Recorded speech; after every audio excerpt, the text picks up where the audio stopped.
Ġie inawgurat impjan ġdid ta' tqattih l-ispulpjar u l-proċessar tal-majjal fil-biċċerija pubblika biex bekk se tiżdied l-effiċjenza u l-profittabilità tar-raħala Maltin u Awċin.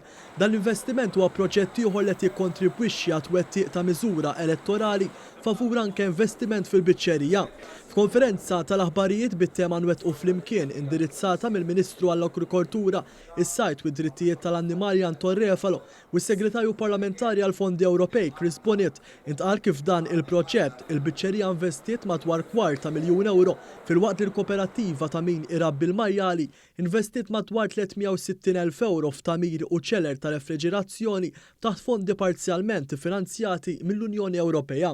Il-President tal-Koperattiva Mario Abela filwaqt li ringrazzja lill gvern tal-li kien ta' spalla għalihom f'dan il-proġett semma li dan l-investiment se jkompli jżid il-ħaddiema fil-biċċerija u anke jnaqqas id-dipendenza tal-prodott importat u jsaħħaħ il-valur tal-prodott lokali.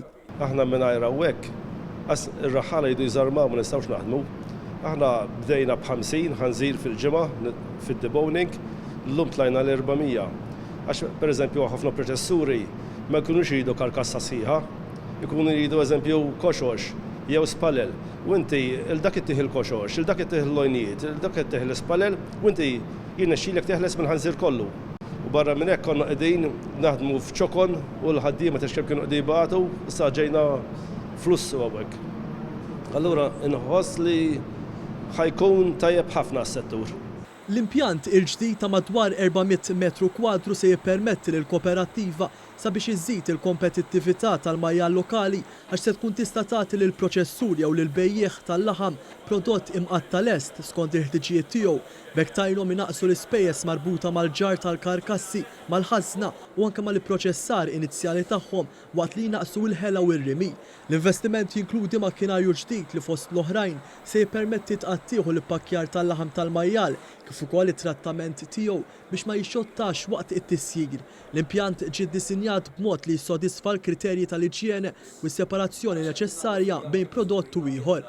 Il-Ministru Anton Refalo spjega kif is-settur tal-majjal li jirrappreżenta madwar 80% tal-laħam kollu mill-biċċerija huwa kruċjali għas-sigurtà tal-ikel f'Malta u dan l-impjant se jgħin biex dan is-settur ikun sostenibbli.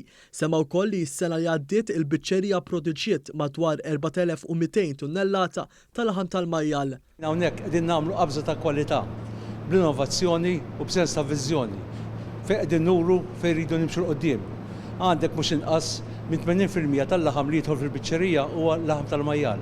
Allura issa qegħdin nagħmlu dan il-proċess fejn il-laħam hawnhekk jiġi mqatta, jiġi spulpjat, imbagħad naturalment jiġi proċessat.